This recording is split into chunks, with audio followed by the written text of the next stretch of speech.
This week in news surrounding Israel, end the Al-Quds Day Hatefests and take back our streets. That's the headline. Stay tuned for all the details.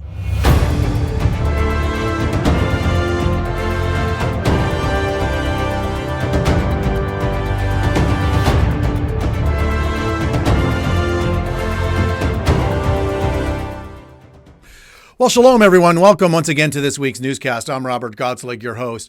And last week, B'nai B'rith, the Jewish human rights organization, called out the shameful and hateful Al-Quds Day rallies taking place in our country, Canada, and around the world. And friends, this Al-Quds Day, these rallies are nothing more than a time to demonize Western civilization, the Jewish state of Israel, and the Jewish people. And by the way, Al-Quds Day was started by the Iranian Ayatollah Khomeini in 1979 in order to radicalize his followers. And here we are in 2024 with these rallies taking place in our country. And B'nai B'rith, and I agree with them, they're saying, hey, look, it's time to end these Al-Quds Day hate fests and take back our streets. Again, I agree with them. But just this past weekend, these hateful rallies continued. We saw them in Vancouver, Calgary, Montreal, and of course in Toronto. If you didn't get a chance to see some of the highlights of the Al-Quds Day rally that took place just this past Saturday in Toronto, have a look.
Again, we see the hateful, demonic call for Israel to be wiped off the face of the map with the mantra, from the river to the sea, Palestine will be free. That means no Israel. And Ontario's Premier Doug Ford said on Twitter back in 2018 that he was going to put an end to those Al-Quds Day rallies. This is what he tweeted back in 2018. He said, our government will take action to ensure that events like Al-Quds Day, which calls for the killing of an entire civilian population in Israel, are no longer part of the landscape in Ontario. Well, sad to say that Premier Doug Ford has done nothing to combat that. In fact, he's done nothing to combat all the other pro-Palestinian rallies that have taken place in Ontario. But neither has Toronto's Mayor Olivia Chow. Instead, she called for a ceasefire on Israel last November, and she continues to appease the Palestinian community. And just last month on March 27th, while hosting a iftar dinner in City Hall's chamber while wearing a hijab for respect to her invited Muslim guests, well, a lady, a Palestinian sympathizer, began to loudly talk over Mayor Chow, disrespecting her, in order to take a moment to demonize Israel. Have a look. We are 8 minutes, 7 minutes. I have something very important to say, because there can be no iftar with politicians complicit in the genocide of Palestinians in Gaza. Mayor Olivia Chow, you represent the interests of the people of Toronto. It is your duty to advocate for the demands of Palestinian Canadians and their allies to our provincial and our federal leaders. Since the genocide in Gaza began, Olivia, you have perpetuated harmful... I just want to say that October, November 11th, it took you numerous weeks I'm sorry, I didn't call for a Call for a ceasefire. ceasefire. I just want And it's to- not enough. We call on Mayor Olivia Chow to be an advocate for a two-way arms embargo on Israel. How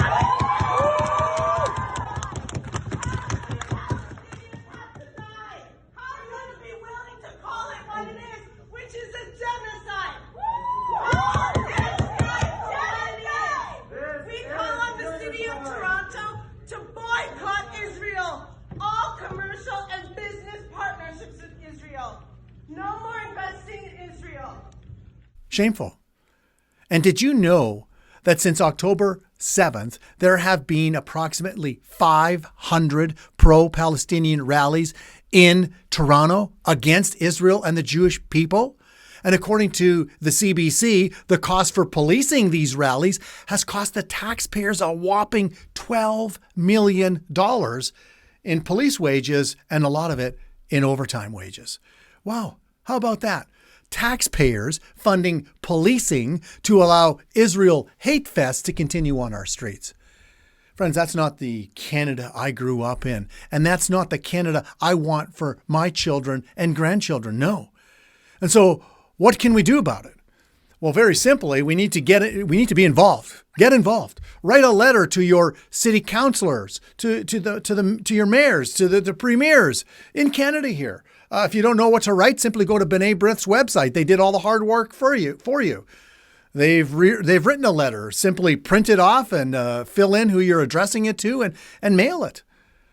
And then pray about it. Pray that our elected officials will finally end these hateful demonstrations that are taking place in our country here. Again, this isn't the Canada that any of us want to live in. That's not what we grew up in. No, not at all. But I also want to assure you this, that while we are living in troubling times, God is still on the throne. God is still on the throne. And one day when Messiah Jesus returns at his second coming, he's going to fix the mess that this world's in. And Israel is no longer going to be the tail, but instead will become the head. And we are going to see in the millennial kingdom the preeminence shift from the Gentiles to the Jewish people. I think of what God says in Isaiah chapter 49. Let me read to you a few verses. In verse 15, God says, "Can a woman forget her nursing child and not have compassion on the son of her womb? Surely they may forget." Yet God says about his chosen people, the Jewish people, he says, "Yet I will not forget you. See, I have inscribed you on the palms of my hands. Your walls are continually before me." And then look at what he says in verse 22. God says, "Behold, I will lift my hand in an oath to the nations and set up my standard for the peoples. They shall bring your sons in their arms, and your daughters shall be carried on their shoulders. Kings shall be your foster fathers, and their queens your nursing mothers. They shall bow down to you." This is speaking of the Gentiles bowing down to the Jewish people. "They will bow down to you with their faces to the earth and lick up the dust of your feet. Then you will know that I am the Lord, for they shall not be ashamed who wait for me." Well, friends, that's what's coming one day to nation Israel. And for that, it brings me great hope that the things that are happening in our world today, God will not allow to continue forever. But in the meantime, let's get involved. Let's stand with Israel and the Jewish people. Let's talk to our elected officials, reach out to them, expressing that this is not the Canada that we grew up in, nor do we want to become. And so let's continue to stand for the things that God loves, and God loves his chosen people. And with that, and until next time, thanks for joining us on another episode of In News Surrounding Israel.